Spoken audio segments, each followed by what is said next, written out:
You're just a cleaner. Stick to mops, not marketing. Billionaire CEO Mason Reeves scoffed at Maya, a quiet black woman, silently wiping the meeting room floor. But behind her calm eyes lay a mind that would soon rescue his collapsing empire in the most unexpected way. Watch how a secret YouTube channel changed everything. Comment on where you're watching from and rate this story from 0 to 10 below. Enjoy. The rain hadn't stopped all morning, and by the time Maya stepped through the front gates of Reeves Corporation, the bottom of her thrift store slacks was soaked through. She clutched a thin leather folder to her chest, shielding it from the drizzle with a cheap umbrella that flipped backward every time the wind breathed too hard. Towering above her like glass giants, the Reeves buildings gleamed under the gloomy sky, pristine and intimidating, as though warning outsiders they didn't belong. But Maya had made it this far. 3 buses, 1 missed breakfast, and a mile-long walk in the rain, because this was the only company in the city hiring, and she was done being invisible. The security guard barely glanced at her before planting a firm palm against her shoulder. "You lost, sweetheart?" he asked, with a smirk that said he already knew the answer. Maya straightened her back and said quietly, "I have an interview. Position administrative support." The guard raised a brow, looked her over from head to toe, and chuckled as he leaned into his radio. "Yeah, I've got a candidate here. Doesn't look like she belongs, but says she's expected upstairs." Maya flinched, not at the words, but at how easily people always assumed she was lying or confused or too poor to be taken seriously. Still, she stood still and waited, clutching that folder like it held her life. Because in a way, it did. A few minutes later, a woman in a sleek gray suit descended the lobby steps and gave Maya a tight-lipped smile. "You must be Ms. Washington," she said, not unkindly, but clearly in a hurry. "Follow me." Maya offered a soft, "Thank you," and hurried behind her, aware of the squeaking sound her wet shoes made with each step. As they crossed the pristine marble lobby, a cluster of employees in tailored suits turned to look. One of them, a tall man in an Italian blazer, muttered under his breath, "Did someone order janitorial services mid-meeting?" His friend laughed, and Maya's ears burned. She kept her eyes forward, but her mind was already replaying the scene like a scar being reopened. They took the elevator to the 24th floor, where glass walls revealed sleek offices, minimalist furniture, and people who moved as if they knew they belonged. Maya's escort led her into a small waiting area and handed her a clipboard. "Fill this out. Someone will be with you shortly." Then she was gone. Maya sat on the edge of the leather seat, careful not to leave a damp spot, and began writing. Her penmanship was neat, her answers thorough, and her resume, though brief, was honest. She had graduated top of her class in community college, had worked 2 jobs while taking care of her grandmother, and had taught herself data entry software using free Wi-Fi at the public library. No, she didn't have references from prestigious companies, but she had skills, and she had grit. And wasn't that what mattered? Minutes turned into an hour. A receptionist offered her a half-smile once, but no one else acknowledged her presence. She watched as candidate after candidate, polished, confident, expensively dressed, were called in and out. She was just about to stand and leave when a heavy oak door opened and a voice boomed, "Next." Maya stood, smoothed her damp trousers, and stepped inside the boardroom. At the head of the long table sat Mason Reeves himself, the CEO, young, handsome, and deadly in that precise, emotionless way powerful men often are. His eyes flicked up from a tablet and landed on Maya. A pause.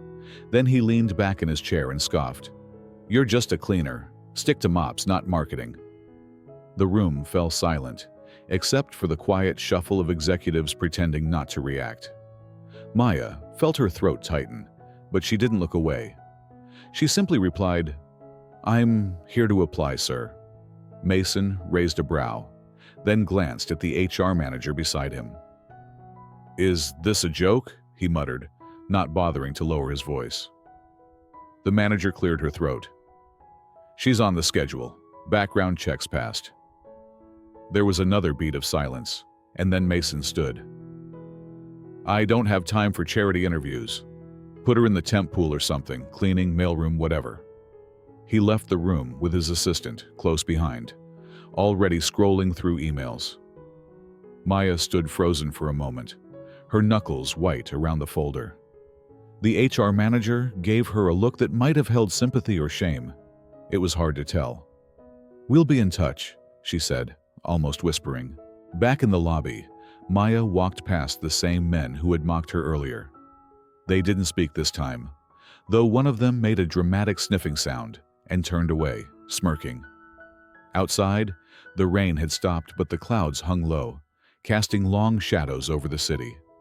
Maya crossed the street slowly, each step deliberate, each breath measured. She didn't cry. She didn't tremble. Instead, she walked with the silence of someone making a decision. Because if the world refused to see her worth, she'd make damn sure it couldn't ignore her brilliance much longer. The email came the next morning at 6:42 a.m. It was short, cold, and clinical, just like everything else about Reeves Corporation. "Dear Ms. Washington, we are pleased to offer you a temporary support position in facilities operations. Your shift begins Monday at 5:30 a.m. Please report to the rear entrance." There was no mention of her interview, no acknowledgement of the skills she'd listed, and certainly no apology for what Mason Reeves had said to her. Maya stared at the message for a long time, letting the words sink in. She hadn't applied to scrub floors, but in that moment, she didn't feel defeated, just determined. If this was the door that opened, she'd walk through it, mop in hand, head held high. That Monday, Maya arrived 15 minutes early, wearing the only pair of black sneakers she owned, and a borrowed uniform 2 sizes too big. The rear entrance wasn't like the front. There were no polished floors, no glass walls, no scented air. Just a cracked concrete hallway that smelled faintly of bleach and fried oil. A man named Jerome, stocky and good-natured, handed her a cart full of supplies and gave her a quick tour. "You're assigned to floors 20 through 23, he said, wiping sweat from his brow. "They usually don't like seeing us during work hours, so stay invisible." Maya nodded, said, "Thank you," and began her first shift in silence. The building looked different from behind a cleaning cart. The corners weren't as perfect, and the shine only held up if you didn't look too close. Maya swept hallways, emptied trash bins, refilled bathroom soap, and wiped fingerprints off endless glass surfaces. But as her body moved through routine, her mind stayed sharp. She watched, she listened, she learned. Every office she entered, every passing conversation she overheard, she stored away like puzzle pieces. Marketing teams argued about broken funnels. Account executives panicked over client retention. And upper management, well, they mostly barked orders and booked flights. Maya kept her head down, but her ears open, absorbing every detail like it was part of a plan she hadn't fully formed yet. On her third day, she was scrubbing scuff marks from the boardroom floor when 2 junior managers walked in mid-conversation. "I swear, if Mason finds out we're 6 points behind projection, heads are gonna roll," one of them said, tapping nervously at his tablet. "We're bleeding ad spend and gaining nothing," the other replied. Maya froze just long enough for them to notice her. The taller one sneered and said, "Can you do that later? Some of us are trying to save the company." Maya gave a quiet nod and backed out with her mop, but her heart was racing. Behind the sarcasm, she had heard something real, something urgent, and something no one in that building seemed capable of solving. By the end of the week, she knew the layout of the company better than some of the executives. She could name departments by their hallway scent, recognize voices without seeing faces, and predict which team would be in crisis based on who ordered extra coffee. And in between polishing windows and hauling trash, she wrote, Not reports or memos, Maya wrote ideas, marketing tweaks, workflow improvements, content concepts. Late at night in her studio apartment, she filled notebooks with strategy drafts, sketched campaign outlines, and mapped user behavior patterns she'd overheard analysts dismiss. Her hands smelled like sanitizer and glass cleaner, but her mind was sharper than it had ever been. The janitorial team began to notice her quiet precision. "You clean like you're solving a puzzle," Jerome joked one morning. Maya just smiled and replied, "Aren't we all?" But not everyone was amused. On floor 21, where the design team worked, Maya had become something of a running joke. "There's our undercover CEO," someone once whispered as she walked by, drawing laughter. Another time, a man deliberately spilled his coffee and smirked, "Oops, thought I saw a smudge." Maya cleaned it without a word. She had learned that silence, when held long enough, could make arrogance feel empty. It was on a Thursday afternoon, while wiping down the espresso machine in the executive kitchen, that she overheard Mason Reeves again. His voice was unmistakable, cool, impatient, and laced with annoyance. "We've burned $500,000 this quarter and gotten jack in return. Fire the agency if they can't fix it by Friday." Someone else murmured a response, but Maya didn't catch it. What she did catch was the edge in Mason's voice. Not just frustration, but desperation. The empire he'd built was beginning to fracture, and he was too arrogant to ask for help. Maya looked down at her reflection in the chrome panel of the machine. "You're just a cleaner," she whispered to herself, mimicking his voice. Then she smirked just slightly. "Good. That means they'll never see it coming." The following day, she clocked in at 5:25 a.m. The building was still asleep. Sunlight hadn't touched the skyline yet, and the fluorescent lights in the service corridors buzzed like static. Maya wheeled her cart to the 23rd floor, where the offices were still dark, and propped open the supply closet. She pulled out a different notebook this time, not for cleaning logs, but for something far more dangerous. Inside were diagrams, message maps, and a full campaign outline. She didn't know how yet, but she was going to save this company. Not for recognition, not for a promotion, but to prove that brilliance doesn't come wearing Armani suits, and sometimes it walks in the back door wearing rubber gloves. The storm didn't start with thunder. It started with silence. At first, it was the kind of silence that made interns walk faster and managers close their doors. Then it spread like a slow leak through the upper floors. Client calls not returned, campaign numbers withheld, meetings postponed without explanation. Maya noticed it before most of them did. People in expensive shoes stopped smiling in the hallways. The coffee machine overflowed more often, and no one laughed when it did. Even Jerome, usually upbeat and humming 90s R&B, had started walking with a slump in his shoulders. Something was rotting from the top down, and it smelled like panic, dressed in denial. One afternoon, Maya was restocking toilet paper in the executive washroom when she overheard two assistants whispering in frantic tones just outside the door. "They pulled the entire third quarter ad budget," one said, her voice sharp with disbelief. "What does that even mean?" the other asked, nearly breathless. "It means Mason is scrambling. That tech client, they pulled out completely, and the influencers dropped the campaign mid-cycle." Maya's hands froze mid-fold. She tucked the last roll into the metal dispenser and quietly stepped into the hallway, the voices fading behind her. The company wasn't just having a bad week. It was unraveling, and Maya could feel the floor beneath it trembling. That same evening, the emergency all-hands meeting was announced. Unusual for a Thursday night, even more unusual when scheduled after office hours. Executives whispered behind closed doors all day, and the buzz around the building turned to full-blown static by 4 p.m. Maya, scheduled to clean the 24th floor that night, arrived just in time to catch the edges of the chaos. Through the thin boardroom glass, she saw suits pacing.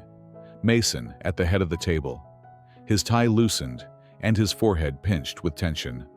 Slides flipped rapidly on the massive wall screen. Red graphs, plummeting numbers, budget breakdowns that looked like autopsy reports. Nobody was smiling. Nobody was winning. "We've lost 3 of our top 5 clients in the last 2 months," Mason said, loud enough that Maya caught it through the cracked doorway. "Our brand has no identity, our campaigns aren't converting, and the agency we hired fed us recycled trash, dressed up with buzzwords." His voice was brittle but sharp, like steel under pressure. "We are bleeding from every direction, and if someone doesn't plug the damn hole, we won't survive the fiscal year." Silence followed, thick and choking. Maya saw one executive shift uncomfortably in his seat, while another tapped his fingers against the table like a broken metronome. Ideas were in short supply. Courage was even scarcer. After the meeting broke up, the boardroom emptied like a graveyard after a funeral. Executives filed out in grim silence, their usual arrogance replaced by uncertainty. Mason lingered behind, staring at a projection screen now gone blank, his silhouette tall but hunched in defeat. Maya, wiping down the hallway railing nearby, caught a rare glimpse of the man not as a mogul, but as a person losing control of something he thought he could dominate. He pulled out his phone, stared at the screen, and muttered to himself, "We need a miracle or something better than one." Downstairs, departments were in free fall. The design team had 3 people quit in a single day. HR tried to spin it as voluntary restructuring, but no one bought it. The marketing department was a ghost town. Whiteboards still bore slogans from campaigns that had been canceled mid-launch. In the lounge, someone joked that if things got worse, they'd start paying employees in coffee and false promises. No one laughed. Everyone was too busy checking their inboxes every 15 minutes for the next bomb to drop. Maya continued working, as if none of it touched her, but her eyes were everywhere. She saw broken patterns in the way teams moved, heard desperation in snippets of conversation, and recognized a dying ecosystem masked by expensive suits. But where others saw the end, Maya saw opportunity. Not for personal glory, not even for revenge. Just a sliver of space where action could live. Every company had blind spots, but Reeves Corporation had made the mistake of turning their janitorial staff invisible. And in doing so, they had given her access that no intern or analyst could dream of. She knew when the CEO left early and who was faking reports. She knew which campaign files were still stored on the public drive and who had access to them. She knew that the agency's strategy deck was garbage, and worse, she knew exactly why it failed. She'd seen the core problem not from inside a meeting room, but from the hallways where consequences echoed first. That night, Maya sat on the edge of her twin bed, the city lights flickering like broken pixels outside her window. Her notebook was open, her pen already moving. The crisis had exposed every weakness, every inconsistency, every ounce of ego pretending to be leadership. But she didn't need to be the hero in anyone's story. She just needed to show the world that she could build something better from the scraps they threw away. She flipped to a clean page and wrote a title across the top in block letters: The Comeback Plan, Phase 1. Beneath it, she outlined a content strategy, a campaign hook, and a video series concept. Not for Reeves Corporation. Not yet. For something anonymous. Something untraceable. Something that could grow quietly until it couldn't be ignored. She didn't start with a brand or a budget. She started with a cracked phone, a borrowed ring light, and a voice full of everything no one at Reeves Corporation ever listened to. Maya launched the channel just after midnight under the name Everyday Insight. There was no mention of the company, no logos, no hints that pointed to her identity. The world didn't need to know who she was. Not yet. What mattered was the message, the strategy, the proof. The content was raw, unscripted and real, exactly what Reeves had failed to deliver for months.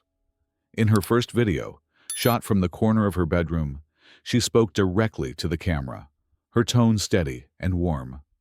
"If you've ever felt like companies forgot how to talk to you, you're not alone," she said. "Let's fix that." Her concept was simple: reverse engineer everything Reeves had done wrong and do it right, publicly, freely, and consistently. Where their campaigns were polished but cold, hers were messy but honest. She created videos about customer experience, storytelling, branding mistakes, and how corporations lose their soul trying to chase numbers. But she never preached. She shared stories from her neighborhood, observations from the hallways of power, tiny, human truths that people instinctively understood. And slowly, views began to come in. At first, just a handful, people who stumbled upon the channel through a comment thread or a late-night scroll. But those few turned into dozens, then hundreds, and then, faster than Maya expected, thousands. By the end of the first week, her most watched video, titled "Why Your Brand Feels Dead and No One Tells You," had crossed 18,000 views. She watched the number blink on the screen during her lunch break in the basement janitor's closet, biting back a smile. The comments were overflowing. Marketers, entrepreneurs, even students, thanking her for saying what they'd always felt. She responded to as many as she could, always ending with the same line: "Truth connects. Even when no one's listening, say it anyway." The irony wasn't lost on her. Reeves was spending millions trying to create a connection, and here she was, doing it with a cracked mic and a $0 budget. But what made the channel explode wasn't just her insight. It was the subtle genius behind it. Every week, she structured her content to coincide with the real failures happening inside Reeves. When their lifestyle campaign flopped, she posted a video on why authenticity beats aesthetics. When their email engagement tanked, she released a breakdown of emotional triggers in copywriting. Viewers didn't know she was targeting a specific company. They just thought she had uncanny timing and incredible intuition. But inside the walls of Reeves Corporation, some people started noticing. Analysts flagged spikes in consumer sentiment that didn't correlate with any active campaign. Junior marketers found themselves quoting everyday insight in brainstorming sessions, without realizing they were echoing the voice of the woman cleaning their floors.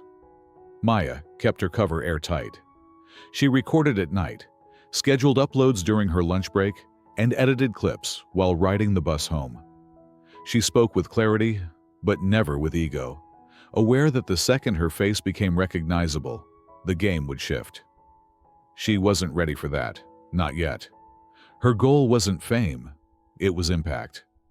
If she could prove that real strategy didn't need permission, and that value didn't come wrapped in status, she could shift the entire conversation. And one day, when the time was right, she would reveal herself, not as a janitor begging to be seen, but as the mind that saved a sinking ship from beneath its waterline. Meanwhile, Mason Reeves was bleeding time and burning through teams. He'd fired the agency last Friday. The in-house department had fractured into cliques and complaints, and the executive board was growing restless. Shareholder calls were scheduled more frequently, and the CFO had started ending sentences with, "if we last the quarter." Mason responded by pushing harder, demanding faster results, barking louder in meetings, and chasing ideas that didn't have legs. No one dared question him, not openly. But the sense of control he once carried like a weapon was cracking under pressure. What he didn't know, what none of them knew, was that their biggest competitor wasn't another firm. It was a woman mopping floors downstairs who had already outsmarted them 3 videos ago. One night, as Maya was cleaning the executive kitchen, she overheard a product manager mention everyday insight during a casual conversation. "I don't know who runs it," he said while stirring his coffee, "but their stuff hits harder than any of our decks. I took some notes." Maya kept wiping the counter, her expression calm, but her heart raced. It had begun. The echo. The strategy wasn't just resonating with the outside world anymore. It was seeping inward, back into the very place that had tried to erase her. She didn't speak. She didn't smile. She just wrung out the cloth in her bucket and moved on, already planning the next video in her mind. Back at home that night, she recorded again. This time, her tone was sharper, more focused. "If a company forgets who it's serving," she said to the lens, "someone else will step in and remind them. Not with noise, but with value. Not with credentials, but with clarity." Then she leaned forward, eyes steady. And by the time they notice, it's already too late. It happened on a Wednesday, quiet at first, like all earthquakes before the buildings fall.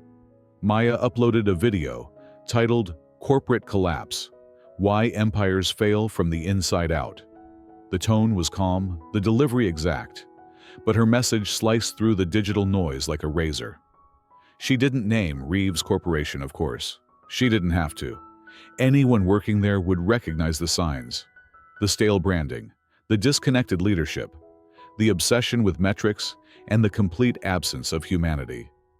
Her words were surgical, yet empathetic, like a doctor diagnosing a terminal condition and offering one last, impossible cure. Then she turned off the camera, hit upload, and went to work. By noon, the video had crossed 40,000 views. By the time Maya finished mopping the marble floor in the executive lounge, it had jumped to 112,000. The comment section became a battlefield, some defending their companies, others confessing they'd seen the same decay within their walls. Someone tweeted a clip from the video with the caption, "This woman just exposed half of corporate America." It went viral within an hour. LinkedIn, Reddit, and marketing forums lit up like brush fires.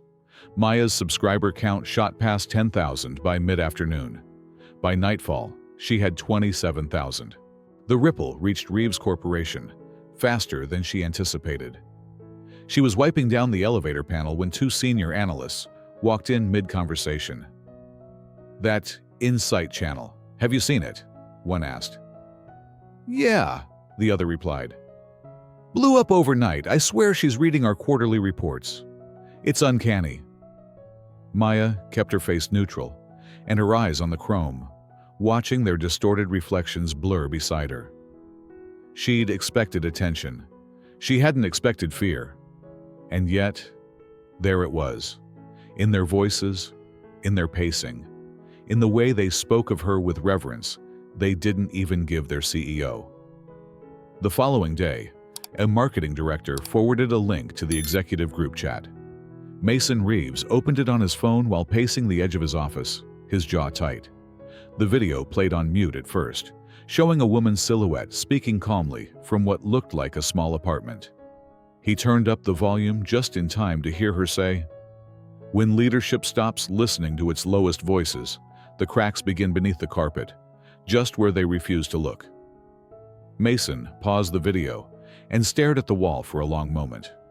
He didn't know who she was, but she had just summarized a decade of decisions he thought were genius into a single sentence of quiet condemnation. Mason called for an emergency review. "Find out who's behind this channel," he ordered the head of digital. "If she's a competitor, we strike back. If she's freelance, we buy her out. If she's one of ours, I want a name and a file on my desk by Monday." But it wasn't that simple. The Everyday Insight account was clean. No location data, no brand ties, no face that could be run through recognition software. She hadn't made a single misstep. Whoever she was smarter than most of his executive team combined. That alone made Mason uneasy. For the first time in years, he felt like someone was playing a game he didn't even know had started. Meanwhile, inside the building, the whispers grew louder. Interns swapped Insight clips during breaks. Junior managers started referencing her ideas in meetings, pretending they were their own. One bold associate even printed a quote from her video, "Connection before conversion, always," and taped it inside a presentation folder. Maya watched it all unfold from the shadows. She passed desks where her words had taken root, heard arguments laced with her logic, and mopped around corners that echoed with her strategy. She didn't need credit. She didn't need applause. She had something better, an undeniable impact. Back in her apartment that night, the dashboard showed over 500,000 views on the viral video and 61,000 new subscribers. She didn't celebrate. She didn't cry. She simply opened her notebook, flipped to the next clean page, and wrote in big letters, "Now they feel it. Next, they follow it." Her hands were tired, her back sore from scrubbing office baseboards all day, but her mind was electric. She had cracked something big, and the power of it thrummed under her skin like static before lightning. She didn't know when the moment would come, but she could feel it approaching. The shift, the reveal, the collision between the world above and the woman below. Then, something unexpected happened. An email landed in her burner inbox, the one linked to the Insight channel. It was from a Fortune 100 brand director. The subject line read, "Collaboration?" The body was simple. "Your work is extraordinary. We'd like to discuss potential partnerships if you're open. No strings. Just respect." Maya read it 3 times. Then she closed the laptop and sat very still. It wasn't just Reeves who had noticed. The world had. Back at headquarters, Mason stormed into a creative meeting, slammed a proposal onto the table, and growled, "None of this is working. Find me something with teeth. Something people listen to." One timid strategist murmured, "What about that Insight channel? Maybe we take notes from her." But Mason cut him off. "We don't take notes from anonymous nobodies," he snapped. "We lead." The room fell silent again. And in that silence, Maya's words echoed somewhere between the ceiling tiles and the cracks in the brand he thought he'd built too strong to break. Maya knew the storm was coming. She could feel it in the way people looked over their shoulders before speaking, in the way upper management had gone quiet, too quiet. Something in the building had shifted. She noticed it when she arrived one morning and found the executive boardroom lights already on at 6 a.m. She noticed it again when Jerome, normally the first to joke, barely said hello and spent most of his shift looking over his shoulder. Whispers trailed her like shadows now. Not the usual dismissive remarks, but something more uncertain, almost cautious. She kept her head down and her movement steady, but her pulse beat fast beneath her calm exterior. Her channel reached 1 million subscribers last night. She hadn't celebrated. She couldn't afford to, not anymore. That same morning, Mason Reeves had a folder in his hand and fire in his eyes. The head of IT had brought it in personally, setting it down on his desk with a grim face.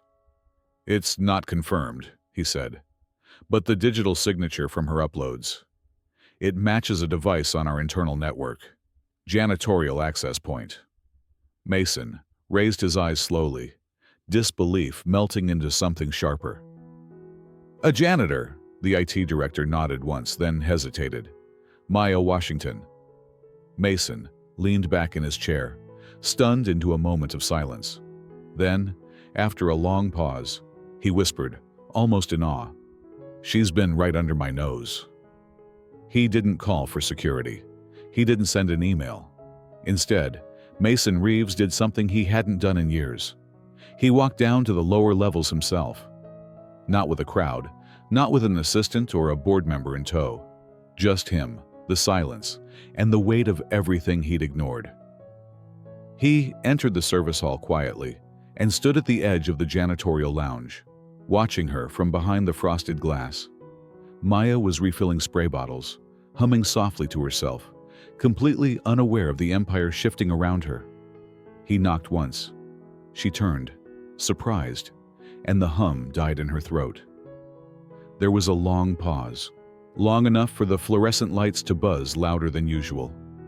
Then Mason stepped inside, closing the door behind him. "Miss Washington," he said, not smug, not cold, but cautious.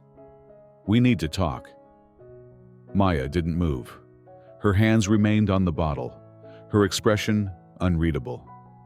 "About what?" she asked. Mason looked at her closely, perhaps really seeing her for the first time, not as a background figure in a uniform, but as the architect behind the words that had haunted his meetings for weeks. "You know what?" he said finally. "You're insight, aren't you?" The silence between them stretched, fragile and electric. Then Maya gave a small nod. Not proud, not apologetic, just honest. "Yes," she said. Mason sat down on the small folding chair across from her. "Why?" he asked. "Why do all this anonymously? Why not come to me?" Maya studied him, then replied calmly, "Because you wouldn't have listened. You didn't when I came in through the front door. You didn't when I handed you my resume. You didn't when I mopped your floors and watched you burn your own house down." Her voice didn't rise, didn't break. It held steady, like the eye of a storm. Mason didn't respond right away. He leaned back, exhaled, and rubbed his jaw like a man who'd run out of defenses. "You embarrassed this company," he said eventually. "You also saved it." Maya tilted her head, considering him. "Not for you," she said. "For everyone else who works here and deserves better. For the clients you lost because you stopped listening. For the people who still believe brands can mean something." Mason looked down, tapping his fingers against his knee. "The board wants to meet you," he said.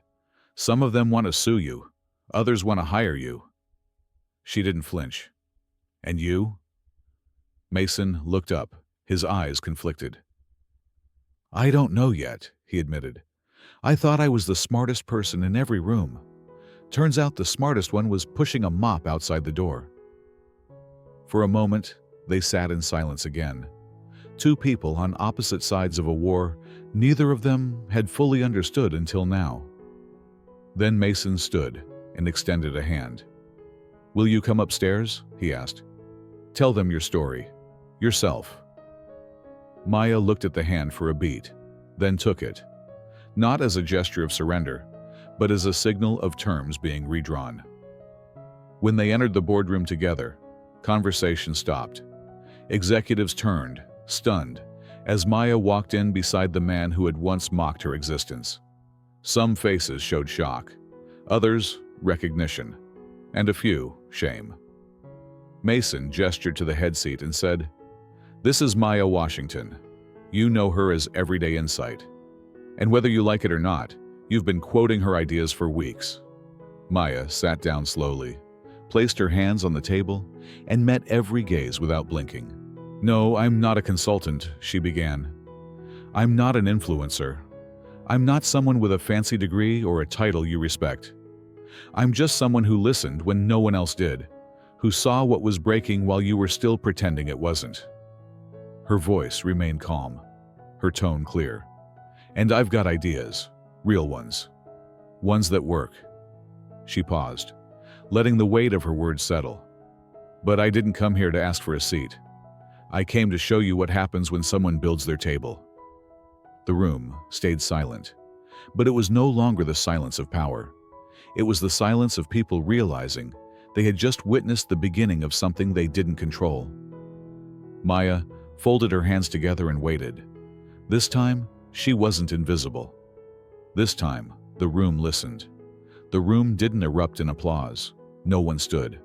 There were no instant congratulations or emphatic agreements. But that didn't matter, because silence had a different weight now. It wasn't the silence of dismissal or disinterest. It was the stunned, almost reverent hush that followed the kind of truth no one could deny. Maya sat at the head of the table not as a guest, not as a former janitor, and not as a viral mystery, but as the strategist who'd already reshaped the way the entire company thought without ever stepping foot in a single board meeting. She had power now, not because it was given, but because it had already been taken, claimed quietly, without permission. And that more than anything terrified them. The first person to speak was a woman from operations, older, measured but sharp.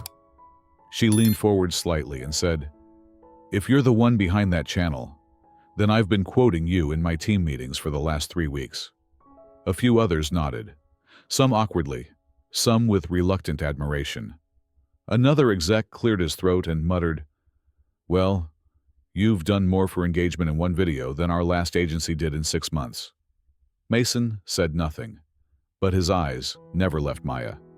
She could see something brewing behind them, not resentment, not quite gratitude either, but something closer to respect wrapped in reluctant awe. By the time the meeting ended, there were no formal decisions made, no official offer extended, but everyone in the room knew something irreversible had happened. Maya didn't ask for a title. She didn't pitch herself. She let the truth speak louder than any resume. She left the boardroom the same way she had entered, quietly, calmly. But this time, eyes followed her not out of curiosity or condescension, but because they knew something in the hierarchy had shifted. And no one, not even Mason Reeves, could pretend otherwise. 2 days later, she was called back upstairs. This time, she didn't enter through the janitor's corridor or take the service elevator. She was met by Mason's assistant personally and escorted to the executive suite, where Mason stood waiting beside an empty office. "This was mine before I took the top floor," he said, gesturing at the door. "I haven't let anyone use it since." Maya didn't respond immediately. She glanced inside. A simple but elegant space, floor-to-ceiling windows, a desk still untouched. "You're offering me an office?" she asked. Mason smiled, not smugly, but simply. "I'm offering you a role, Chief Brand Strategist, reporting directly to me." The title struck the air like thunder, but Maya didn't flinch. She folded her arms and studied him. "You're giving that title to someone you didn't think was worth 5 minutes in a real interview?" Mason nodded slowly. "I'm giving it to the person who rebuilt the company's credibility while I was too arrogant to notice it was slipping." Maya stepped into the room, ran her fingers lightly along the edge of the desk, then turned back. "I'm not interested in a token promotion, Mason. If this is about optics..." But he cut her off. "It's not." His voice was firm now. "The board signed off this morning. We need you, not just your ideas. You." She didn't say yes, not immediately. Instead, she asked for 3 days to think, to breathe, to make sure she wasn't stepping into another room where her voice would be heard only when convenient. Mason agreed. During those 3 days, Maya returned to work, not as a janitor, but as an observer. She walked the halls, watched the way people moved, listened to conversations, and gauged the climate. And she saw something new: respect. Quiet, unspoken, but unmistakable. No one made jokes in the hallway. No one spilled coffee as a prank. The same people who had ignored her now nodded politely. A few even whispered, "Thanks," when they passed by. On the 3rd day, she returned to the executive floor, not with fanfare, but with purpose. She stepped into Mason's office, his real one this time, where he sat at his desk reviewing reports. "You have your answer?" he asked. Maya nodded once. "I'll take the role," she said, "but on one condition." Mason raised an eyebrow. "I want access, full access. I won't be your branding puppet. I want the freedom to challenge everything, from ad copy to culture. If I'm going to help fix this company, I do it my way." Mason looked at her for a long moment, then extended his hand. "Deal." Within a week, Maya's title was announced. A company-wide email went out, not with fanfare or spin, but with blunt, almost poetic honesty. "We missed what was right in front of us, but we won't miss it again. Welcome, Maya Washington, Chief Brand Strategist." The responses poured in, some stunned, some thrilled, some uneasy. But the company moved. Departments paused. Then the momentum shifted. Strategy meetings were no longer stale, and Maya's first internal memo circulated like wildfire. It read simply, "Connection is not created in conference rooms. It begins with how you treat the quietest person in the building. Build from there." And so they did. Not because they were told to, but because they finally had someone who reminded them why it mattered. Weeks passed, and Reeves Corporation began to feel like a different place. Not because of slogans or rebrands, but because of something deeper, something intangible. There was a kind of breath in the air now, a pulse that hadn't existed before Maya walked into that boardroom and shifted the foundation beneath their polished floors. Campaigns that once felt like noise now carried clarity. Meetings that used to drag with shallow reports have now moved with purpose. People listened, not because they were told to, but because they were learning how again. Maya's fingerprints weren't just on the brand. They were on the culture, the corridors, the conversations whispered in elevators and echoing through coffee rooms. She never asked for credit. She never walked with a parade behind her or with her title stitched onto her clothing. She still took the stairs more often than the executive elevator. She still said hello to the cleaning staff by name and stopped to chat with the front desk guard, who used to wave her off. And people noticed. Not just her team, but everyone. Because when someone leads with quiet conviction and refuses to place themselves above others, their presence changes more than systems. It changes hearts. Maya was no longer invisible, but she also didn't become untouchable. She became real. And real was something the company had forgotten it needed. One late afternoon, Mason Reeves stood outside her office, watching through the glass as she reviewed a brand audit with two interns. Her posture was relaxed, her voice calm, and even from the hallway he could hear the laughter between her instructions. He hadn't planned to interrupt. He rarely did. But this time he knocked and stepped in. Maya looked up, raising an eyebrow in amused surprise. "Everything all right?" she asked. Mason gave a half smile and nodded toward the interns. "They've got more clarity in their first month than some VPs had in 2 years," he said. She leaned back in her chair. "That's what happens when people feel heard." He hesitated a moment, then said, "You know, I've been asked to speak at the upcoming leadership summit." Maya's lips quirked slightly. "And you want help writing your speech?" Mason chuckled, rubbing the back of his neck. "No, I want you to deliver it." Her brow arched higher. "Me?" he nodded. "You're the reason we still have a company worth speaking about. You should be the one to tell that story." Maya stared at him for a moment, weighing his sincerity. Then she closed her notebook and said, "Fine. But if I speak, I won't glorify the fall.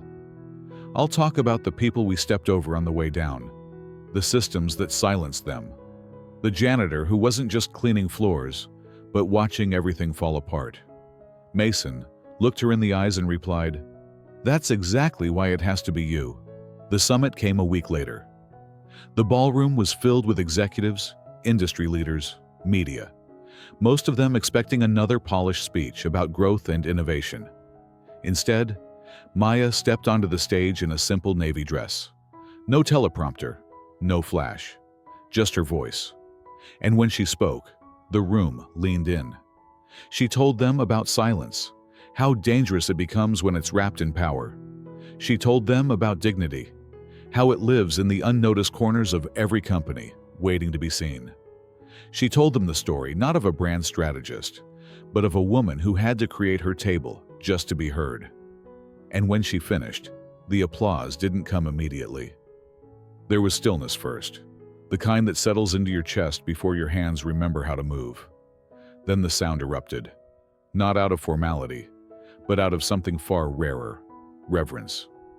Later that night, Maya stood alone on the rooftop balcony of the hotel, looking out over the city lights. The skyline glittered like 1,000 small promises, some broken, some redeemed. Mason joined her, 2 glasses in hand, and offered her one. "You were brilliant," he said. She took the glass but didn't answer right away. "Funny how much has changed," she murmured. "And how little." He tilted his head. "You think nothing's changed?" She glanced at him sideways. "I'm standing on a rooftop drinking champagne with the man who once told me to stick to mops. That's change. But I still remember every word." Mason nodded slowly, then said, "I can't undo who I was, but I can try to be better than him moving forward." Maya looked out over the city again. "Good, because I don't need an apology. I just need accountability." The air between them wasn't cold. It wasn't bitter. It was honest, finally, fully honest.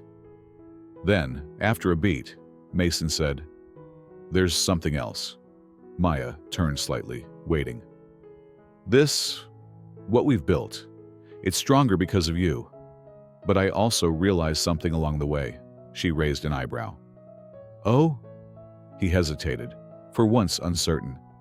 "I don't just respect you, Maya. I admire you. And maybe that's the first honest feeling I've had in years that wasn't tied to profit margins." She didn't answer immediately. She took a slow sip from the glass, studying him carefully.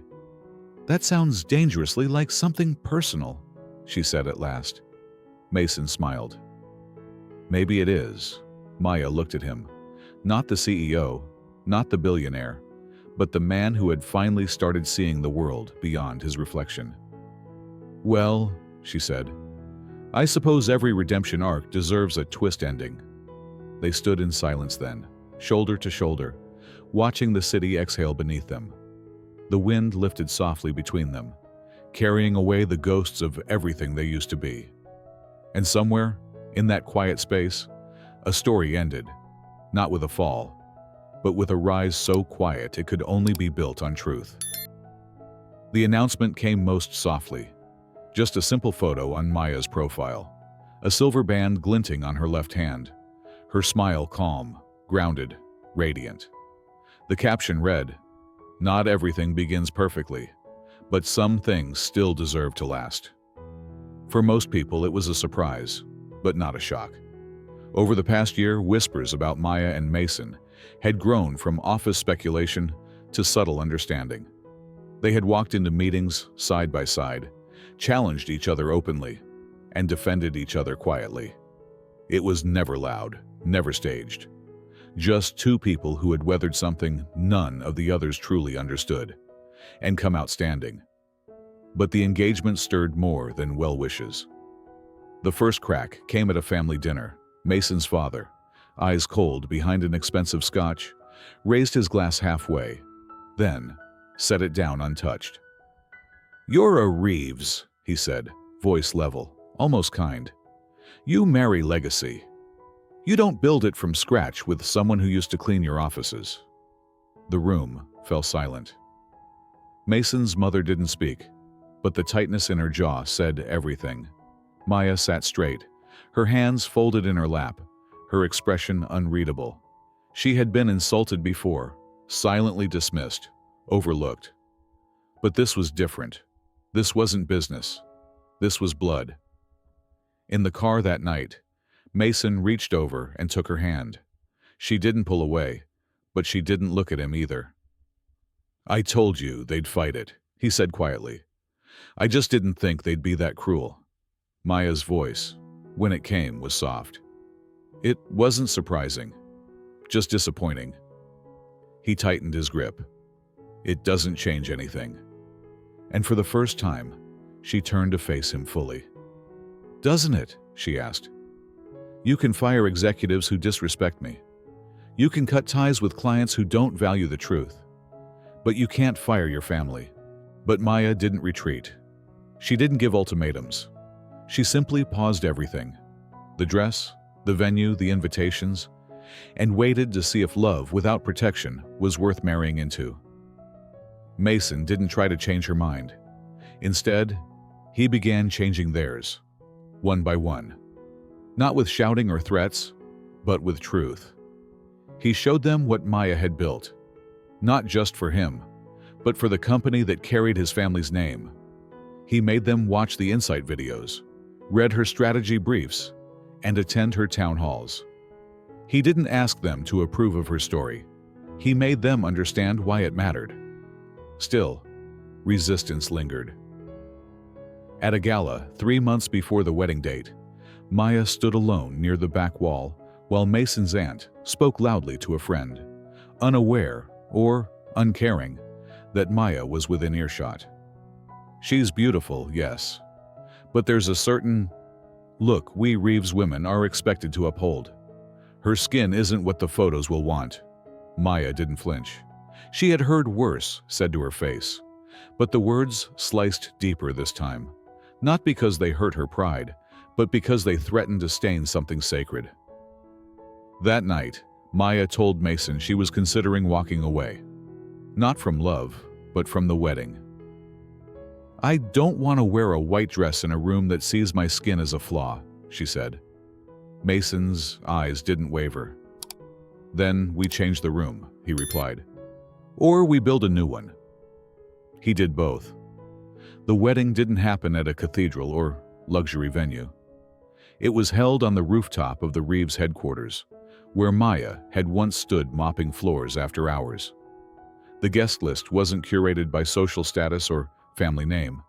It was built on respect. Employees, mentors, friends.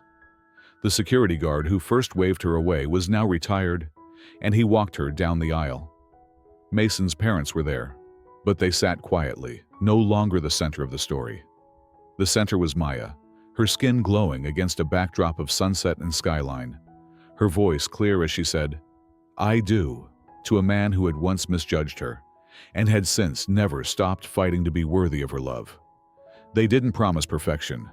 They promised presence, protection, partnership. And as they kissed, the applause wasn't just celebration, it was justice.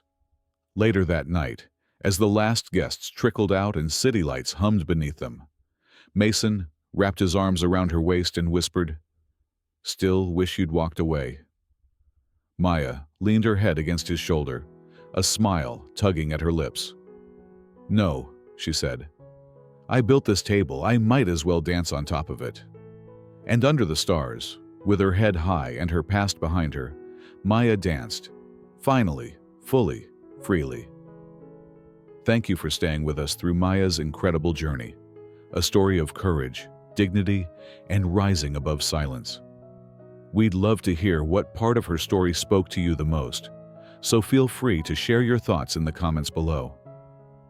If this story moved you, inspired you, or made you think differently, don't forget to subscribe to the channel so you never miss a new tale that matters.